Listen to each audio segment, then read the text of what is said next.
Saya sempat tidak terlalu perhatian dengan masalah virus corona, kecuali yang berkaitan dengan masalah agama, khususnya tentang hadis seputar obatnya, doa dan zikir penangkalnya, serta beberapa tips duniawi untuk menjaganya. Mungkin karena saat itu corona belum hadir di Indonesia. Beritanya masih sekitaran Cina. Isinya tentang perjuangan pemerintah dan tenaga medis melawan corona di sana. Itu tergambar dari foto wajah tenaga medis yang memerah bekas masker dan kacamata. Saya hanya sebatas mengerti betapa beratnya tugas mereka. Saya sempat jengkel saat melihat video warga Iran yang menjilati pagar kuburan dan membaca tulisan tentang rakyat Italia yang dinilai sangat meremehkan. Tapi itu pun hanya sambil lalu karena positif pertama di Indonesia pun belum kedengaran.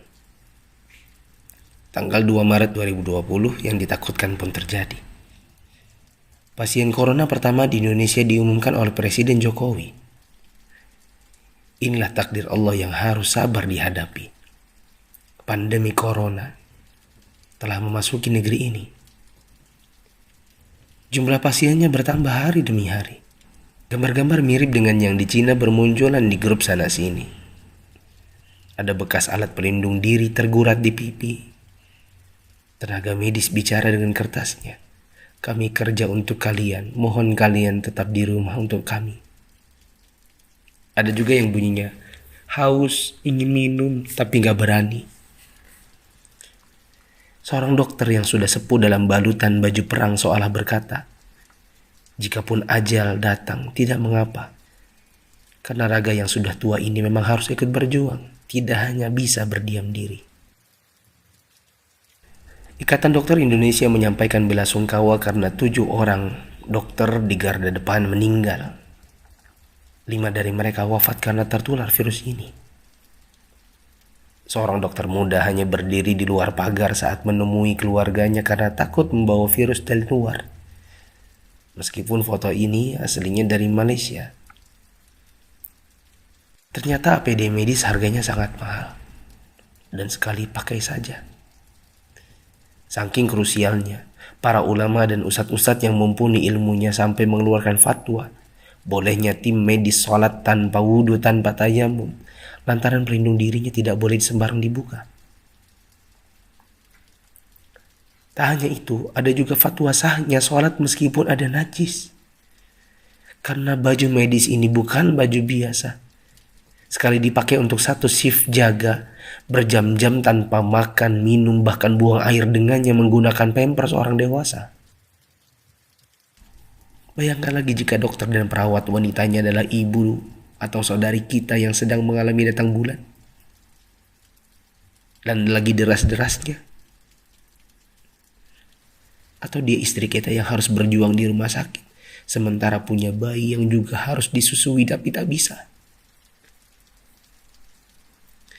Ada pun yang wafat, mayatnya tidak bisa dimandikan, bahkan tidak ditayamumkan seperti biasa.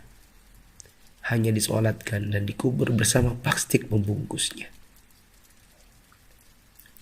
Melihat dan membaca berkali-kali, saya pun akhirnya bisa memahami dengan hati. COVID-19 ini bukan sakit biasa, dan tugas tenaga medis sangat berat terasa. Kalau bukan karena tidak ingin ditanya keluarga ada apa, saya banyak mengalirkan air mata. Untuk pasien positif corona dan keluarganya, sabar ya. Insya Allah sembuh tidak lama. Jika bersabar, kita dapat pahala. Di rumah dulu sampai negatif. Kasihan jika virus ini menular ke orang lain. Apalagi kepada yang punya penyakit penyerta dan lanjut usia. Untuk yang harus keluar dan tidak ada pilihan kedua, semoga Allah memberikan saya dan teman-teman keselamatan dan rezeki untuk keluarga. Jaga kesehatan ya. Usahakan jaga jarak dengan orang di sekitar kita. Kita tidak tahu siapa yang tertular, siapa yang sehat. Karena yang positif corona pun bisa jadi tidak merasa karena tidak ada gejala. Untuk yang masih abai dari solidaritas bersama, Saya ingin mengetuk pintu hati dan meminta waktu teman-teman sebentar saja. Yuk kita berpikir bersama. Jika teman-teman menggunakan media sosial atau punya kotak kaca media massa, teman-teman pasti sudah mendengar berbagai penjelasan wabah yang melanda. Pemerintah, dokter, para pakar sudah bicara, dari wawancara hingga rekaman video HP sederhana. Para ahli statistika mengemukakan data dengan tabel, grafik, dan semua media yang mereka punya. Teman-teman pun tinggal ketik halo di WA COVID-19 dan bertanya dengan input satu huruf saja. Jika data itu jelimet untuk dibaca, mungkin teman-teman bisa nonton versi kartunnya. Semua tenaga sudah dikerahkan oleh berbagai kalangan untuk membuka mata hati kita. Jika tidak ada waktu untuk membaca, meme korek api pun sudah tersebar di mana-mana. Sampai-sampai ada yang berpikir, mungkin kalau simulasi penularan virus corona ini pakai video game, barulah anak muda yang meremehkan corona akan mengerti dan percaya. Mereka pun membuatkan potongan video gamenya.